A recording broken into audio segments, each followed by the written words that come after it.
Hey everyone, it's Amy here with my week 31 and 30 update post VSG surgery, which I had on the 16th of June 2014 with Dr Ben Teague in Adelaide, South Australia. So numbers, I'll do both weeks in a row. So Mondays is my weigh-in day. So the 12th of January was no change from the week before, which was the original Monday weight, not the Tuesday. That was so much less, and then apparently wasn't anyway. So that was still 84.5 from a high weight of 124 or 273 pounds and a surgery weight of 116.4 or 256 pounds. And so 84.5 is 186.2 pounds. And this week I was 83.8 pounds or 83.8 kilos or 184.7 pounds. So that's a 700 gram loss or a 1.54 pound loss. So from my high weight, it kicks me back over that 40 kilo lost mark at 40.2 or 88.6 pounds. And since surgery it's 32.6 kilos or 71.8 pounds. I don't know how to explain the loss in the last, the huge lack of loss in the last 2 weeks. I don't look into it. It's coming off again now, so it doesn't matter. I've been extremely tired the last couple of weeks by the afternoons. So I'm going to be booking in to get my bloods done just to double check what's going on, and hopefully it's nothing and I'm just tired. Here's hoping anyway. So I hope no one sees me. I'm sitting in the car park at the chiropractor waiting for my appointment, and the Coles delivery guys are over that fence, so hopefully they don't look over and see me talking to myself like a weirdo again. Anyway, so I wanted to show you guys something more for the Australians, because I guess you could order it online to the States, but a friend I caught up with yesterday for the first time since Christmas gave me my Christmas present, and it is a 2015 Lorna Jane diary.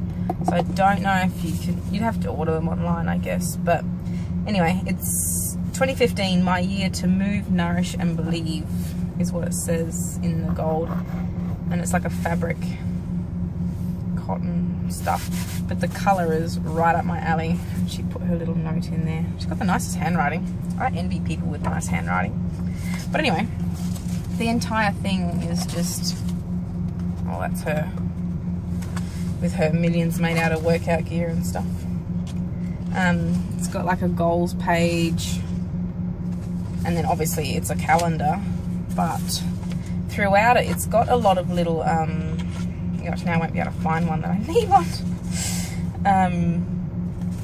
It's got a lot of little quotes, and it's got some recipes in there, just randomly dotted throughout, so you don't actually really see they're there until, you know, you're up to that page sort of thing. Here's an amazing challenge.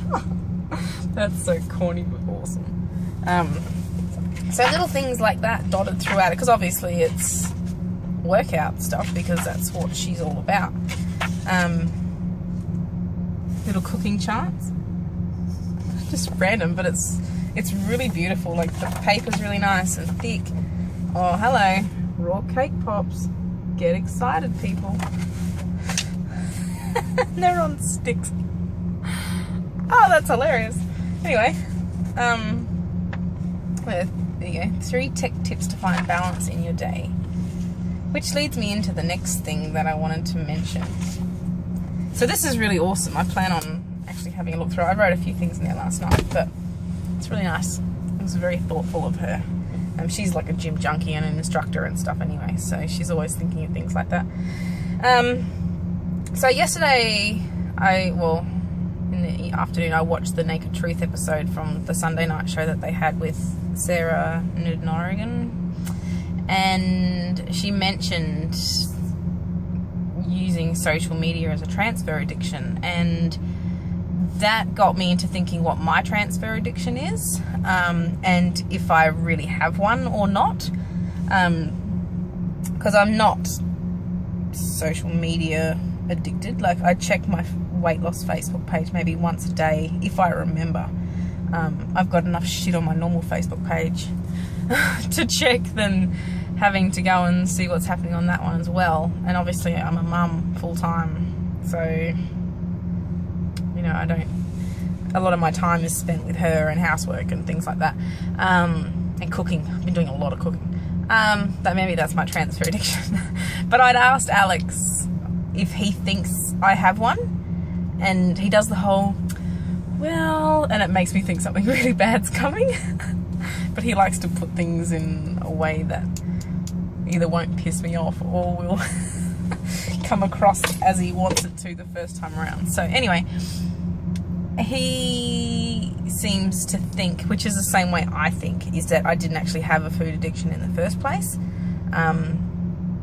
When I ate, it was just large portions of just normal everyday food. We didn't have a lot of takeaway.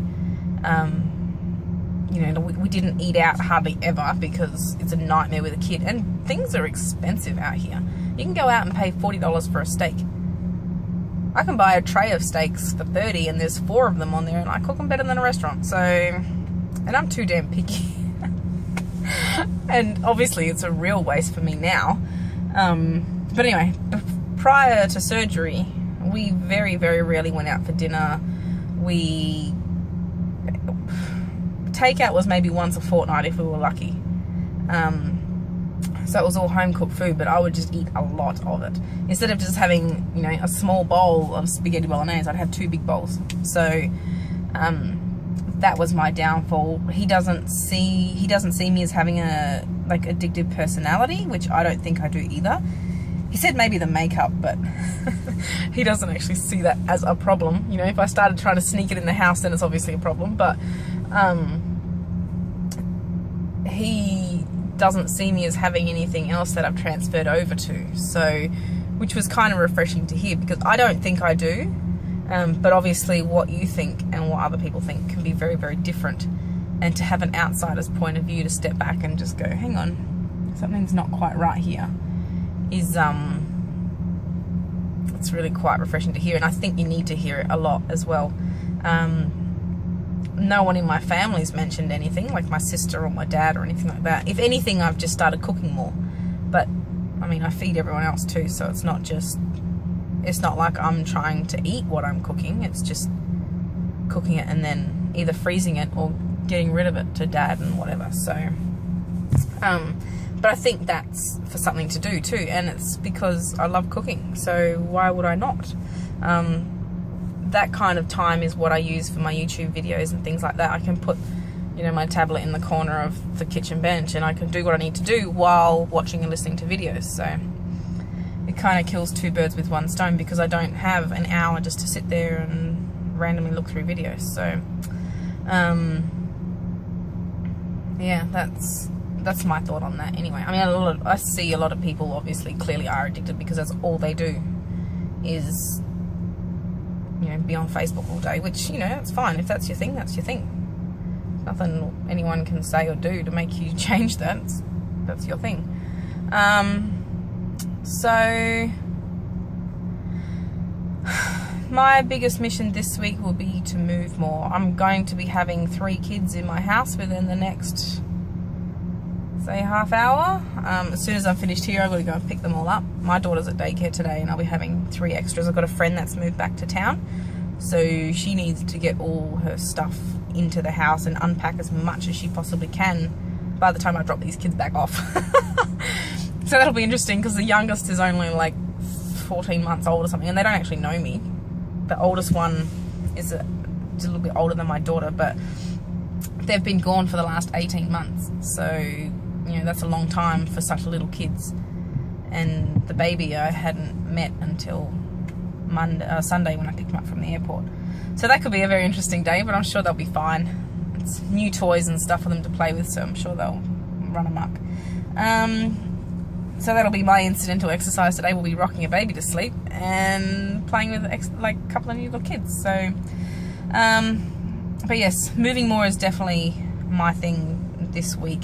I'm going to try and do 2 walks, which, you know, may sound like nothing, but it's a lot compared to what I do now. Which has to that makes me think of water. I'll have to do them late at night because it's really hot here during the days at the moment, and I burn very, very quickly, and I'm not doing that for anything. So, stiff shit. It'll be done at night. So that's about all I have. So that's my aim, is 2 walks. I'm going to try and do 2 of my arm workouts with Alex, and at least 1 day of squats. Hopefully 2, because they kill me very quickly. I did squats like a week or so ago, and I did 10 squats, and the toilet was very hard to use for a couple of days. There's nothing worse than being a female and having to use the bathroom 10 times a day because you drink so much bloody water. When you've got sore leg muscles, it's not very fair. So anyway, men get all the good stuff, I swear.